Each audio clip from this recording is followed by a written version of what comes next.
Hey, what's up, Crypto Army? I'm Travis, your crypto newbie, bringing you my experiences. You have to learn things the hard way. Just a reminder, I'm not a financial advisor, and none of my content should be viewed as financial advice. So today we've got a quick update on Reflex Finance. Actually, there's quite a few things to talk about here, but we'll try to summarize it as much as we can and try to keep the video as short as possible. But there is actually quite a lot going on with Reflex Finance over the last week or so, or at least since my last video. Now, if we go to Reflex Finance's website, you're going to see some stuff on the utility side. First, you're going to see staking V2. So you can stake V2 using Brewlabs. Now, this isn't permanent. This isn't the final solution. This is just to allow you to actually start staking right now if you want to. And we'll talk a little bit more about this in a second. And you're also going to see the V2 dashboards up and running. Now, on the V2 dashboard, if you haven't been getting rewards, go ahead and log in here and check the status. You're probably going to see that it's accumulated. Now, for some people, myself included, you'll have to do a transaction in order to start the reward payout again. So if you buy a little bit more Reflex, or you transfer, or you trade a little bit, that will enable rewards moving forward. If you haven't received any and you see that you've got quite a lot saved up, that's how you rectify that issue. Just do some sort of a transaction and that should get the rewards moving forward. Now, if you click on the Brewlabs for staking, you're going to be taken to this page here. And all you have to do is search for Reflex. And you'll see earn Reflex V2. So let's go ahead and click the details here and we'll take a look at this.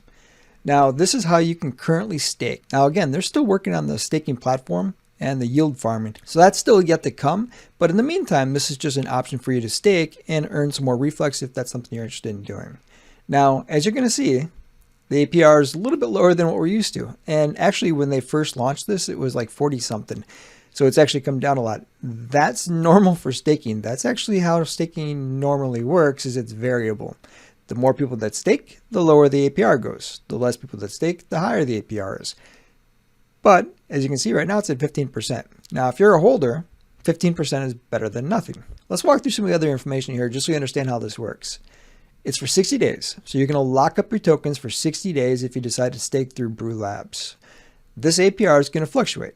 So you would really need to know kind of what it is on a day-to-day basis in order to really calculate what your rewards are going to be. But you're going to see them here. You're going to be constantly seeing them here. And you have the ability to compound both your BUSD, because it's a rewards token. In Brewlabs, your tokens aren't stored in your wallet. They're actually going to move over to Brewlabs. So when you stake through Brewlabs, it's like most other staking platforms. It's going to be removed from your wallet, meaning your BUSD reflections are going to be captured here along with your Reflex version 2 that you're earning. And you'll have the ability to compound, which again, compound interest. If you've been paying attention to rebase tokens, you understand kind of how that works. That's a great option to continue to increase your APY. And you'll have the ability to compound both. Now, when you're deciding on whether to compound or not, just keep in mind that there is a fee associated with doing the compounding. So make sure that you're waiting long enough to make the fee make sense. I have some other tokens that are staked through Brewlabs, and usually the fee is right around $3 or $4, and I try to wait for it to be as low as possible to make it make sense to do it. But just keep that in mind. If you've only got about $3 in tokens, it might not make sense to do the compound. So you can kind of gauge how long you wait before checking this on whether it makes sense to compound again. Now, again, it's going to be a 60-day lock. There will be a withdrawal fee for withdrawing. And I don't know if it's the same for all of them, but the ones I've got are 0.5%. So just keep that in mind also, is you're going to have to pay a withdrawal fee. Now, in order to do this, all you have to do is connect your wallet, and then you'll have to enable it. And then you'll just have to sign the transactions with whatever wallet you're using, whether it's MetaMask or Trust Wallet. It's a very easy process. Just realize that it's not going to be like the Reflex option where it's going to store it in your wallet. It is going to move it over to Brewlabs. So in order to see what's going on with it, you're going to have to come back to Brewlabs to check the status. But otherwise, it's very easy to do. Now for something kind of exciting, they released a video that shows what the new Reflex Finance website and everything's going to kind of look like. And I think it looks phenomenal. Now, again, I'm not necessarily a great person when it comes to aesthetics. I tend to look for function over form, but I know a lot of people like the aesthetics, and I think you're going to like it. So let's watch the last 30 or so seconds of this video that shows the actual interface. Now, I did take the audio out of this just so I didn't have to worry about YouTube and if there's audio tracks that are copyright. So that's taken out of this just for that reason. But you can see the interface looks phenomenal. I think they did a really good job with this. And you can kind of see what it's going to look like. And I like that they're going to explain what the tiers are. I kind of feel like if you're not familiar with Reflex, you really need to have access to the tier information, because if you're coming here for the first time, don't know anything about it or what the mission of Reflex is, the tiers really explain how things work. But yeah, the interface looks phenomenal. I think they did a really good job. So if we're looking at this, you can see we've got a new logo here. So hopefully nobody got the other one tattooed on them, because it looks a little bit different now.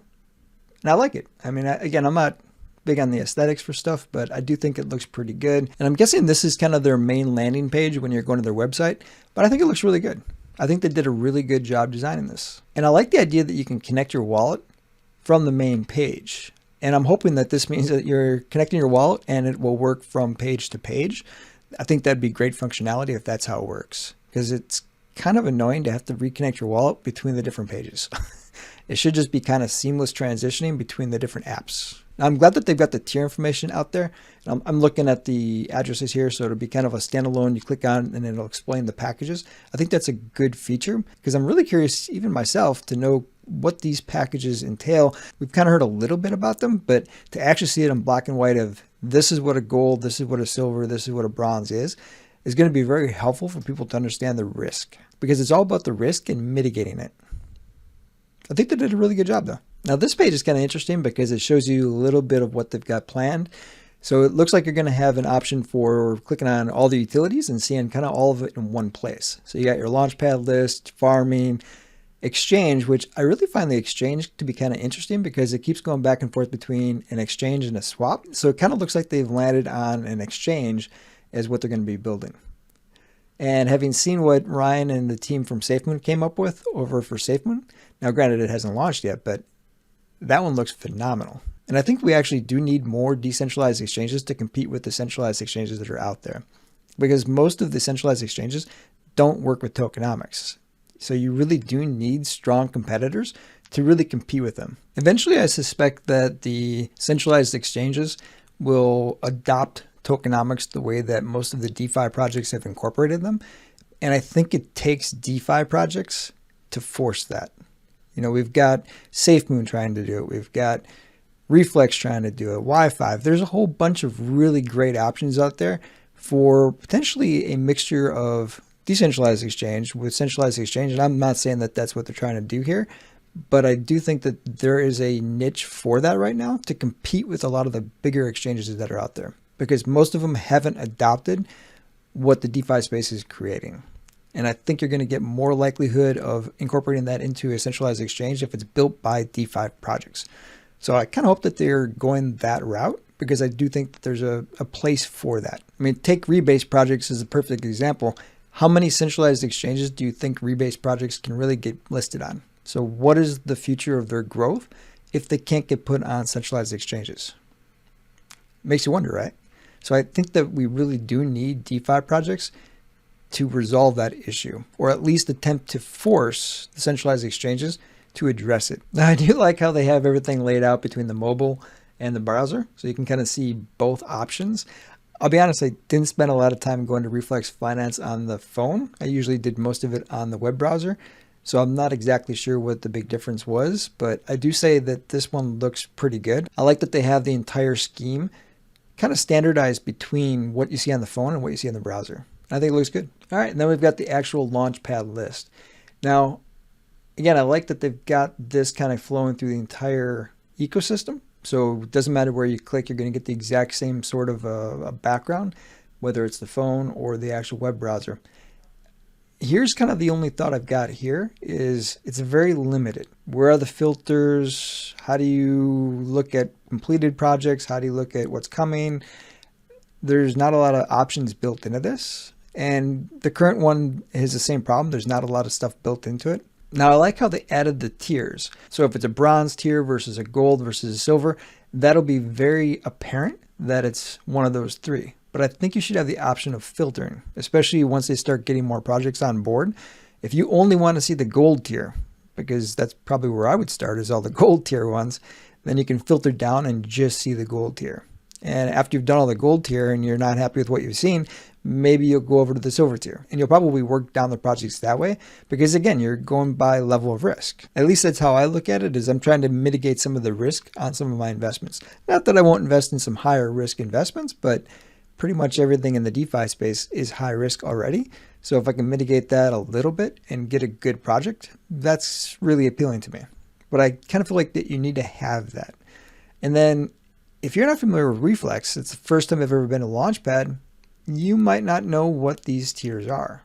So I kind of feel like you should have a color key someplace that says this is what a gold, this is what a silver, whether it's on this interface or if maybe it's hovered over. Maybe you hover over it and it gives you the option to. But I kind of feel like you need to have that to explain what this is. Now let's talk about the elephant in the room, the price. Yes, the price is down significantly. Whew, that's quite a drop in price. And it started all around the same time that we did the version 2 migration. So there were a couple whales that sold off. That definitely doesn't help the price whenever some really big whales sell. And we saw those in a couple different places here. We saw, pretty significant sell-off on the part of the whales. That's what dropped the price down as far as it did. And then we had some corresponding sell-offs as well. But we have pretty much steadied at this point and leveled off. So what do I think happened? I think we've got kind of the perfect storm of things. I think we had the V2, the transition between the tokens kind of kills your momentum as a project, unfortunately. So I was paying attention to the volume around the same time of the V2 migration, and it was a significant drop. We're talking it went from $400,000 or $500,000 a day down to like 30. It was a significant drop, and we're still seeing some pretty low volumes. And as you can see at the time of this recording, it's only 28,000. Now it just reset, so there has been some volume that'll probably be higher before the cycle repeats, but right now it's at 28,000. That's pretty low on the volume side. And then there's also the V2 over on BitMart that is slowing things down as well. And we haven't gotten listed in any other exchanges. So the V2 really kind of killed some of the momentum, especially when they were having some problems with the rewards. I think we lost some of the whales at that point. But again, this is a very young project. It only launched in February. Now, it's April. They've already got a launch pad. They've already had a successful launch. There's already more projects coming on board. It's just getting spun up. Plus, they've got the staking. Now, granted, it isn't the staking that we're looking for as far as the actual Reflex staking platform, but you can stake with Brewlabs while they set that up. And they already had it up and running once. And then you're going to add the farming on top of it as well. So a lot of potential for this project. I wouldn't lose hope just because the price is down right now. It's still very early for this project, and I have complete faith in Miles, Ryan, and the rest of the team for Reflex. BitMart is finally going to be coming up, I just talked about them. So as you can see, deposit and trading will begin on Friday, 4/29, and you'll be able to withdraw on Saturday. So we're finally moving forward with BitMart. So that's awesome. I know this has been a question for a lot of people, is when BitMart. And I can understand the frustration if you don't like to use decentralized exchanges and you want to buy Reflex. You really can't do it if it's not turned on the exchange that you want to buy it on. So it's finally on the way, beginning tomorrow. And also, depending on when you're watching this, there's a $15,000 giveaway right now. One person is going to win $5,000, one person is going to win $3,000, and one person is going to win $2,000, with 10 people potentially winning $500. And it's really easy to enter. All you have to do is have a transaction bigger than 7.7 billion Reflex, which is a pretty low purchase right now based off the price. And you can enter multiple times. You just have to have multiple purchases. And then each one of those will count as an entry. But again, the full rules for this can be found in their Discord server or on the Twitter as well. And I'll put the link in the description to make it easy for you. Well, that's pretty much it for today's video. Hopefully you found the content helpful. Definitely a lot of updates. So hopefully you're excited about where Reflex is heading. I like the interface, but let me know in the comments, what are your thoughts about the interface? What could be better? What don't you like? Until next time, stay strong with those diamond hands.